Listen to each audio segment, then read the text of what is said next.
U prvom panelu vaša moderatorica bit će Britka na jeziku, prijateljica isto Hrvatske, prijateljica Avea, draga Linda Beath. Ona će dakle moderirati panel, a ja bih u isto vrijeme, znači osim što pozivam da nas se svi pridruže, posebno pozdravila Laufey Guðjónsdóttir, direktoricu Islandskog filmskog centra i jednu od think tank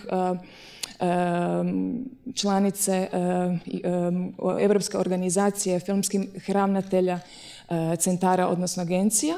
Dakle, lijepo bih molila dame da se upute ovoga na pozornicu, počevši sa Laufey, Lindom, Doris, Marijom Gabriel i gospođom Ninom Obuljen Koržinek. I'd like to start with a really heartfelt congratulation.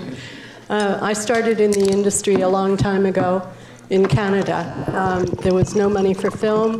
The television stations wouldn't broadcast anything Canadian because it was always considered poor. And one of the first times I met other people in the industry was in January in Winnipeg, which is probably the coldest place in Canada to be in January, with the wind chill factor at something like 40 below zero. And we held a meeting and decided we had to change the industry.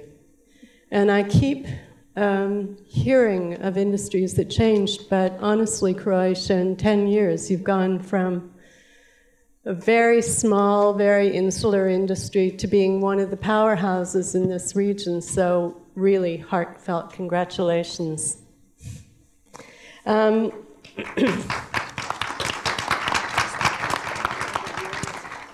So I think we know all of the panelists except Doris.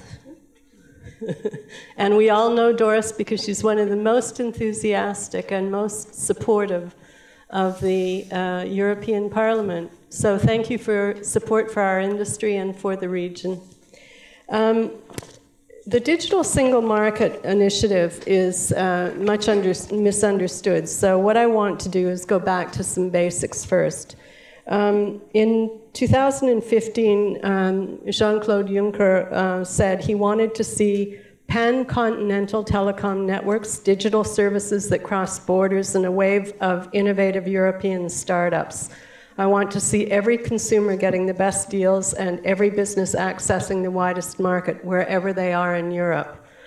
From that, the DG Connect, is it still called DG Connect? Yes, okay. DG Connect established what was considered the Digital Single Market Initiative, and it was really meant to give better choice and better access to content online, and particularly across borders. In order to do so, it had to improve copyright laws. There had to be a fair and sustainable marketplace for creators. And one of the aims of the program was to have employees who are more digitally adept. The Digital Single Market Initiative is actually 16 points ranging from cross-border e-commerce to variable VAT rates, telecom rules, and this improvement of personal digital skills. Many of the 16 points of this plan are industry-friendly.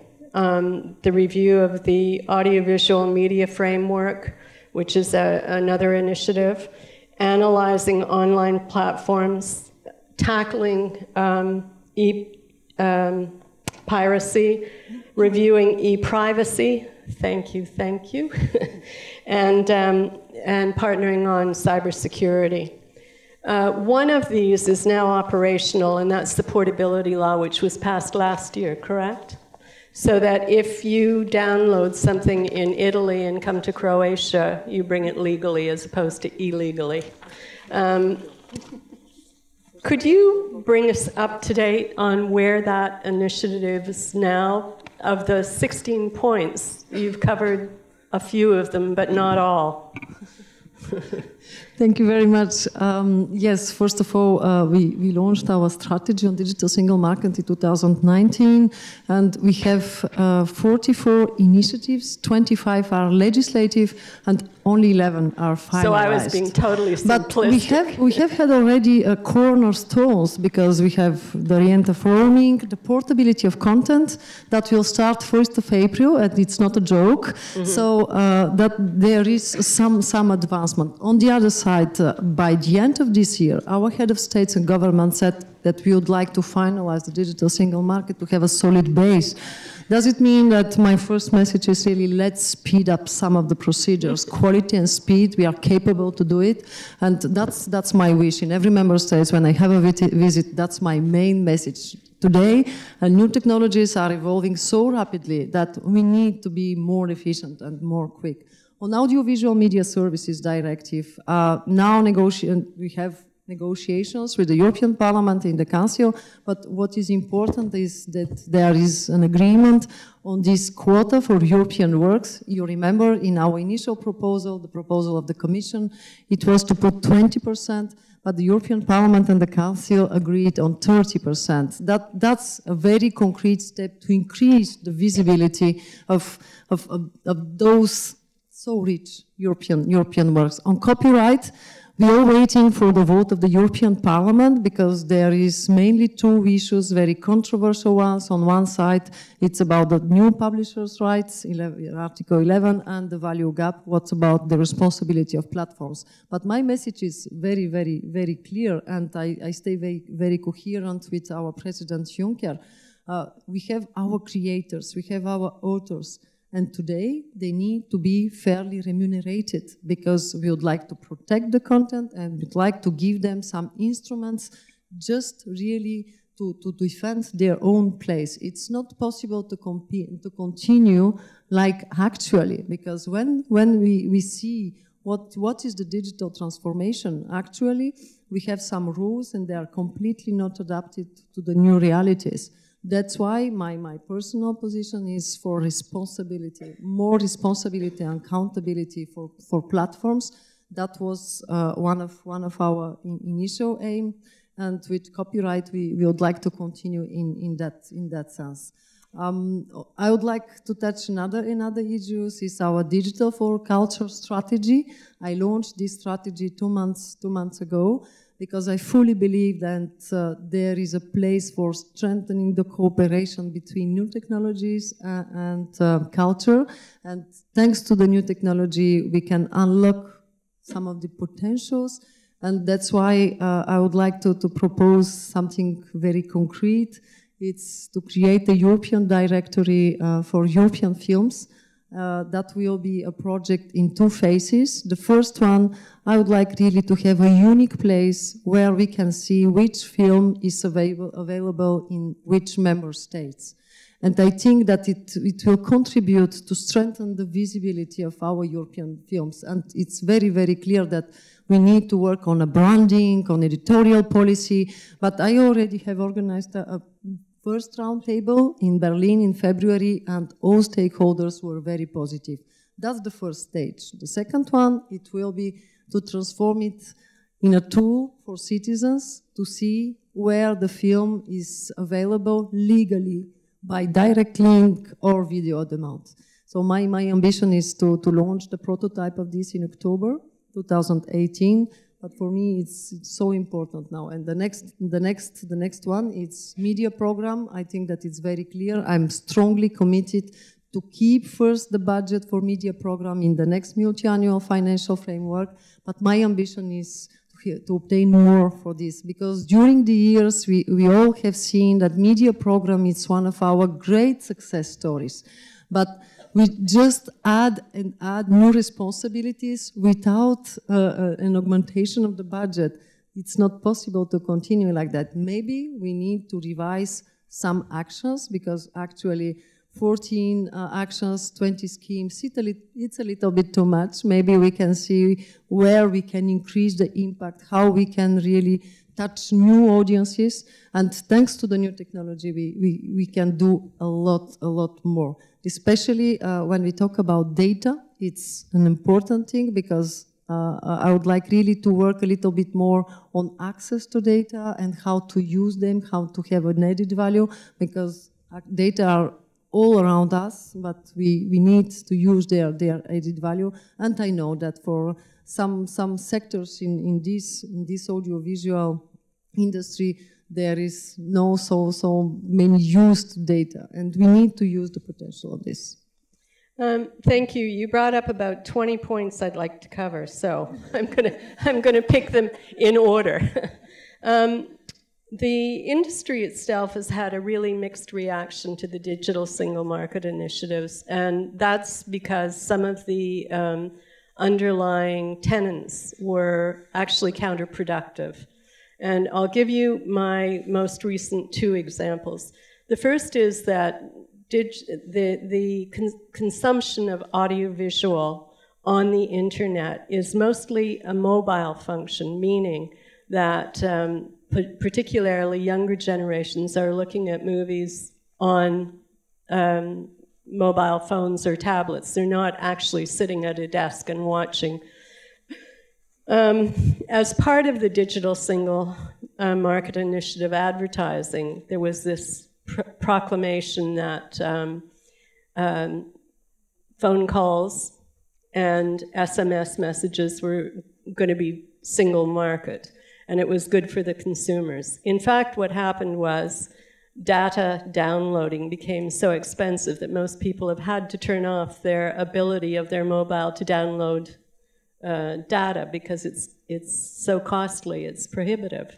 The first month, June to July, my bill went up €80 because I use email and my Vodafone account had decided they were going to charge more when I was traveling. So in the spirit of be careful what you wish for, the problem I have is that according to the EU studies, 68% of Europeans download for free, meaning they pirate audiovisual content. And what we haven't heard enough of is how you're going to combat piracy. I mean, it seems to me you could change the entire economic structure of the industry if you could just deal with piracy. No, I would like just here to raise two concrete examples. First one, the fight against illegal content. I would like just to say, in September we published our communication and we said to platforms very clearly, now we would like to see you more efficient and more quick for removing illegal content. We give them 5-6 months, and 1st of March we published our recommendation. That's the next step, and I would like to say that's not the end of the process, because we established a very clear mechanism for notice and action. For the first time, we define the status of trusted flagger. That's something really important, because I organized in Brussels a round table. That was the first time you can imagine that trusted flaggers working on intellectual property rights met those who are working on terrorism propaganda, the others on illegal speech or child abuse. For me, that's not normal, because all those people are doing the same work, and there is a shocking number. They said me 96% of illegal content signaled, removed, reappear 24 hours later. Yeah. So now definitely it's time to do something more, and in our recommendation we said it very clearly. We would like to establish a European network of trusted flaggers and to have a cross-border cooperation, because the most part of them, they don't know each other, they are working only in one member state, at the same time they are working the same job. Another thing for me, raising awareness. Organize a European information campaign for all those young people to appreciate what does it mean, quality content. That's why, 6th of February, I launched a European information campaign, Safer Internet for EU, and one of the focuses is media literacy. And for me, now there is a lot of ambassadors, and I would like to invite you to become an ambassador of this campaign, because together with actors, with different famous people especially, because let's be honest, for young people, they need their idols. The last one, it was Wim Wenders, who became an ambassador of the campaign. We would like to go to schools, to different centers, and to talk to young people that it's not normal to have this content for free and not to respect some legal procedures, just to appreciate what does it mean, quality of content, because for the most part of them, that's something normal. And we need really to come back to school and to work more closely with them, not only with them, with parents and with director of schools too. That's only two concrete examples how we would like to start by tackling this issue. But definitely our intention is, if there is no so much results, we keep the possibility to put a legislative instrument. Although all of these, I mean, you're extremely proactive, and for that I thank you very much. But the truth of the matter is, if I work very hard making a movie as a producer, I only have one recourse when it is pirated, and that is to sue, which is both expensive, and if it's cross-border, doubly expensive. And I have no other alternative to stop. We need an alternative. We need to be able to go to a central organization and say, our movie's being pirated, stop it. And that kind of single producer, single film, the alternatives are just give up or pay a lot of money. And I think it's not going to be effective unless you address that issue as well as better education for millennials or for the even younger generation. The second problem I have with the digital single market strategy, and I'd like Dr. Pack to address this, is that one of the tenets was that there was going to be the iPlayer initiative, where if a broadcaster bought a fiction film, they could put it on iPlayer and broadcast it across Europe, meaning cross-border. That would destroy the economics of the industry. The minute that BBC showed it in Italy, I couldn't sell Lucky Red the distribution rights in Italy, or Croatian distribution was just not going to happen. So that initiative came before the European Parliament in November, I believe. Could you fill us in on what the Parliament did? You know very well that I'm no longer in the European Parliament. I'm following it from outside. Yes, and I'm trying to sensibilize my colleagues. Yeah. And I have the impressions I have understood. We have a majority in this question in the Parliament. We will have a next session where this majority should once again got, and I think we will do it. But you know, not everybody thinks like we want them to think, and therefore it is really a very hard work to convince the people to vote in the right direction, because we have a lot of lobbyists behind. Right. Yeah, you know. And you know these lobbyists, so I think we should really very, very hard to push them away and to say, okay, we are in favor of the authors, we are in favor of the authors' rights, and so on and so on. So I think it is a very difficult task, and I remember the question of copyright was, how to say, 10 years ago, when Barnier was commissioner, a long time ago, he started with it, but it is a kind of circulus vitiosus, where you start, if you make a law on copyright, you have to pay attention that this law can attract some interest on one side, and you can offend another side. The music and the theater and the film are different fields in which the copyright plays a different role. So I think this is not so easy to tackle, but I'm sure that together with this active commissioner who was from not so long ago a parliamentarian, she has a lot of contacts in the parliament, and I think they will manage it. I'm not here to go into detail because I'm not an expert, but I want to tell you something today because it is the right place to do it. If we do not use the film to tell the European stories, who will do it? And I think this is what we should keep in mind. The new narrative of the European Union is to find a new, access to the soul of Europe. And this is culture, and this is the film which is part of culture, is also theater. Just yesterday, I made a press conference on a new festival which I'm running in my region, Festival Perspective du Théâtre Français Allemand. That's something which is great, which attracts young people. And I just come to the question of media literacy. We need much more, training of teachers on behalf of media, because everything is so fast, and our training of teachers is sometimes very old-fashioned. And therefore, I think we have created the Erasmus Plus program. It was my last work in the parliament, especially to give at least teachers a training which they need to make young people understanding what does it mean, authors' rights, for example, using new technology and so on. And therefore, I think we have to double, if it is possible, the creative program, but I have at least to double the Erasmus Plus program. Because even in the Erasmus Plus program, you have a chance on culture, on filmmakers, on young filmmakers, to work with it. So I think we are in a situation that we have a lot of opportunities which should be taken as soon as possible. Because if we want to keep the European Union, if we want to develop it, we cannot only speak on peace and on money and whatever. People are fed up with all things. It works. But they need, an idea. And the idea is given only via culture.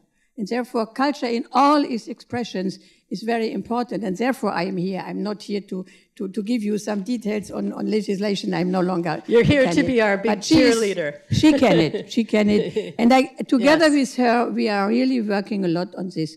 And just to come to end, to tell the people, because it was mentioned very often, we have created 11 years ago in the European Parliament the film prize LUX. Not Luxembourg, but lux, which means a Latin word for lumen, for light.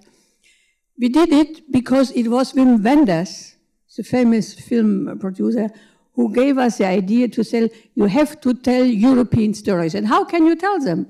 You have to tell them with European films. But the problem is, who can understand Estonian? Who can understand Slovenian? Who can understand German? Who can understand Croatian? Nobody is really in a situation that he can it. And therefore we have created it. And the 3 films each year in competition, they are subtitled in 24 languages of the European Union. Can you imagine? 24 languages. And this gives a chance for distribution. And if you have at least a distributor who knows, okay, it is in all languages, I can try to do it, because distributors are looking for money. I can understand. But I think we give them a tool now. And so I think we helped really to make Europe more understood. And I can tell you the topic of the different winners or the different films in competition, they are so, they are so different, and at the same time, they are all known in all our countries, more or less. And I think it gives an idea how to tackle it, and you can go with these films in schools. We are making a pedagogical paper with it. So I think we have all the tools that should be used. And I think this is also, have to say it, 10 years of this, 11 years of pre-lux. I think we are have much more in common. I told you she was enthusiastic. Thank you. I'd like to deal with the issue of copyright. And I wondered, Minister Koržinek, if you could talk about the procedure. At the moment, I had a conversation with one of your colleagues at DG Connect in January, and the movement towards harmonizing all of the copyright laws of the individual states in Europe is a real challenge, and it's going to take time. But could you run us through what it does take to change the copyright laws, why it's taking so long, and how you're dealing with something that sounds to me impossible, which is to make a copyright law that'll last for 10 years in this period of massive transformation? in 3 minutes, right? Okay. Well, first of all, I would like to start by saying that copyright is already harmonized across the EU. So we have, regardless of different approaches to copyright legislation, we have come to a certain common understanding of what the key principles are to be across the EU. What we are dealing with at the moment is, of course, the revision of the whole copyright legislation in the context of the digital single market. And I don't think that we obviously have no time to go into details, because at the moment there are, I think, 6 directives which are in the process of the revision. But what is important for us here is to talk about some of the key principles in this process. And first of all, I think what is generally agreed upon among creators and among culture and audiovisual community as that we have to fight for certain principles that exist in the analog world. We have to be vigilant to maintain them also in the digital. And this is something which also Commissioner Gabriel and Mrs. Pack touched upon, where we are aware that because on one side of the development of technology, on the other side of this great economic interests, our common concern that some of these principles might be lost is very present. It is very present. So this is one of the key concerns for us when we are talking about audiovisual sector, when we are talking about film industry, and when we are raising the issue that Doris raised, which is the contribution of the cultural sector to sharing the most important values that we all share and promote in the European Union. Our concern is that if we do not maintain these key principles, that we will be very rapidly losing both the economic potential but also the human potential for acting in each and every European country and for promoting our culture and creativity. And it is a battle. We have to be very open. It is a battle both at each national level and at the level of the Commission, between those who are favoring speeding up the processes and looking only at the economic benefits that come with a digital single market, and between those, and on the other side, those who are promoting this, if I can say, vigilancy, or who are calling upon that we need to be careful. The same battle or debate, to be more diplomatic, is taking place at the European Parliament. European Parliament has been traditionally one of those European institutions that was pushing both member states and the Commission in favor of promoting this idea of recognizing, maintaining culture and media diversity. So we are now in this very dynamic process. Different legislative instruments are at different stages. Some are very close to achieving a consensus. Very dynamic trialogue is happening, for instance, in one of the key instruments, the Audiovisual Media Directive. There are a couple of intellectual property rights also directives which are in this process. And our sense is that especially current Commission would like to speed up the processes and complete most of this work in time until the next elections for the European Parliament next May. When you're using the term instruments, Is it what I'm referring to as initiatives, certain regulations that can really help move? Yes, it is mainly in the field of copyright. There are different directives which are in the process of adoption at the moment. Also for us, as I mentioned, it is audiovisual media directive. And this is all part of what the Commissioner Gabriel evoked at the beginning, all part of this process of building the digital single market. If I may just to say a few words. Yes, there is three main issues on copyright directive, but the European Parliament has not already voted, because for the moment the vote is planned for April. On the other side, for Audiovisual Media Services Directive, next mandate, our 8th trilogue will take place, but we have two very strong rapporteurs from the European Parliament. And on SATCAP regulation, because I imagine that when you talk about territoriality and principle of country of origins, you talk about SATCAP regulation. Last week, we took our second trilogue. I said that because I'm participating personally in every trilogue. That's why I follow very, very closely, very technical details, all these questions. Thank you. Besides the European Commission, and its initiatives. Well, I'd like to take a step back. Like my friend Rashi, I'm a news junkie, and yesterday I read an article on Flipboard, which is one of my favorites, about an American writing about Europe, wondering why e-privacy was better in Europe than it is in America. And is it May, you're passing a new initiative? Yeah, or in two things.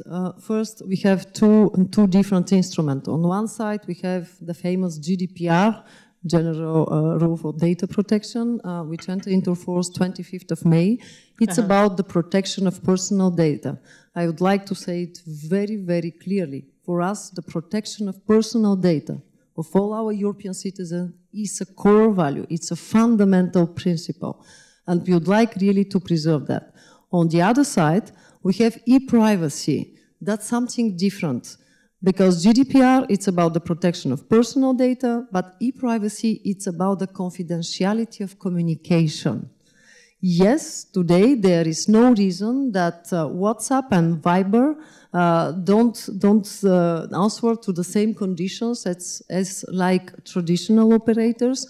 And we would like really to preserve this confidentiality of the communications. That's one of the first priority for our European citizens. 9 of 10 European citizens are really worried what's happened with their data when they talk on the phone. And they would like really to keep the control of their mobile devices. For us, it's important. Now, that's a different procedure, because the Parliament has already voted, but now we are waiting the Council to start the discussion and to enter into a little bit more into details. Yes, there is a need of some more clarifications about Article 10 and browsers, cookies. There is a lot of questions, but my wish is really to start the discussion, to see what are the different worries on behalf of the member states, what we can put as a new idea to find a compromise. But for us, there is 3 central elements. One side, to assure this confidentiality of communication. The second one, nothing can happen without the consent of the user. Let's not be afraid of this consent. It's so important for us to know what's happened and to be fully aware that my data are used for this purpose, for this purpose. And the third one is level playing field. It's time now with new technologies to establish this level playing field. It's about our creativity, it's about our potential as European economy and society.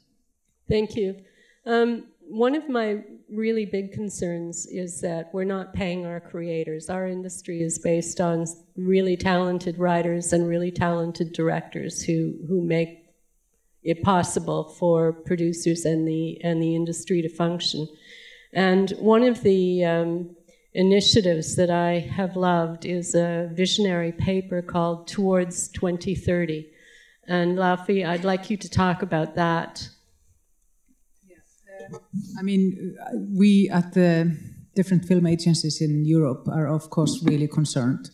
The agencies being the national film funds. Yes. And we have, for the past few years, we have emphasized more on different working groups in order to react more quickly to what's happening. And we are obviously all probably still in the middle of in the eye of the storm right now. I don't think anyone really knows how it all lands, but we thought at least we could make this vision paper touching on the elementary things that we really think we should not forget. Let me say, the new technology is wonderful, but let's always aim at the creative part. I mean, it's all about storytelling. It's all about our storytellers and how can we get our stories out. Obviously, the technology has given us so many more different platforms. I mean, we don't have to have it only a feature film 100 minutes or TV show 50 minutes. I mean, we have so many different options right now, but we should always try and drive it from within in order to protect the environment for our artists. It's really, I mean, you've really touched on most of the points that are up for discussions in Europe now. But I think we should really never forget, the core essence, because it's so easy to start talking about technology rather than the content. So in order to have it like on a bullet point plan forward, yeah, we thought at least we should touch the core issues. Mm-hmm. Where and how to go about is obviously something that we all have to work as quickly as possible on. I mean, obviously we have until now, the evolution in the arts and the film production has always been based on the content. I mean, at one point we wanted bigger screens, we wanted better sounds, Dolby surround, and et cetera. But a few years ago we woke up, and maybe we were just sleeping away. We woke up with the new technical solutions that have been driving driving our course since then, and we really have to try and catch up as soon as possible. One of the things I loved about the Towards 2030 visionary paper was it was a 10 or 12 point plan, and it encompassed diversity, it encompassed protecting innovation on the part of the creators. The whole plan seemed to address not technology at all, but in fact address the creators. So the funds reassured all of us that you thought, or your think tank was proposing, that the national funders really had to protect this absolutely creative process. It really is the creative process that we have to protect, and now obviously the distribution models and the methods, how do we get our stories out? And obviously we are not on a level playing field there yet, and we have quite a far probably to go, but we really have to react quickly, because a year or 2 years or 4 years is a long time. There's one area that nobody's used this word yet, but marketing is more important than anything else on the internet. Absolutely. And I think, I'm sure the new media program will address that more.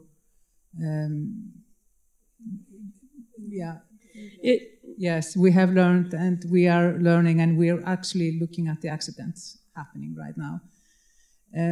Another thing I also want to mention is that I was very happy to hear about the gender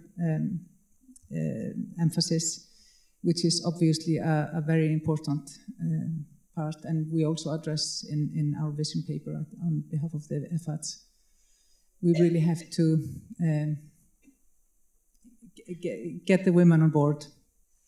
The media program's undergoing a review, and they're actively discussing 2020 and beyond. But a lot of the media desks are actually working inside of the national funds, either physically located or much allied with them. Are the national funders and this think tank actually feeding into the changes to the media program? Yes, absolutely. I mean, there is a very open dialogue, and I think it's even more open than it has been in previous years. And we, you know, I mean... Yes. Yeah, so I think that's really, you know, I mean, we trust in sensibility. You know, I mean, it's... but of course, we all have to fight, and I know that the different associations of artists are quite active. You know, I mean, film directors, producers, writers, and we all have to be out there in the field right now. And I assume you're fighting for the low capacity country representation. Absolutely, and I wanted to say, you know, I mean, first of all, I congratulate Croatia on this achievement and the 10 years. It's really great. I know it from the inside, being a very small country and very small, with a very low capacity, very limited resources, how much it means and how much it's taken to achieve all this. You know, I mean, Croatia, I mean, it's really amazing. And for us, it's definitely really important. It's not only a money issue, it's also the talent pool, it's the distribution, ways of getting your stories out, and finally, I think both Croatia and Iceland and many other countries, we can say, after being in this network, this wonderful European network, we sense that people are actually interested in our stories, and our voices are wanted. So let's go further. Long live the subtitling. I think we have to wrap up because we've run out of time. I could talk to you for ages more. Just one thing, and I've said it already, but to all of you, please protect the directors and writers, the creators of the stories we want to tell, because they tend to get lost. They don't have loud enough voices. But without them, we don't have an industry and we don't have stories. So thank you very much.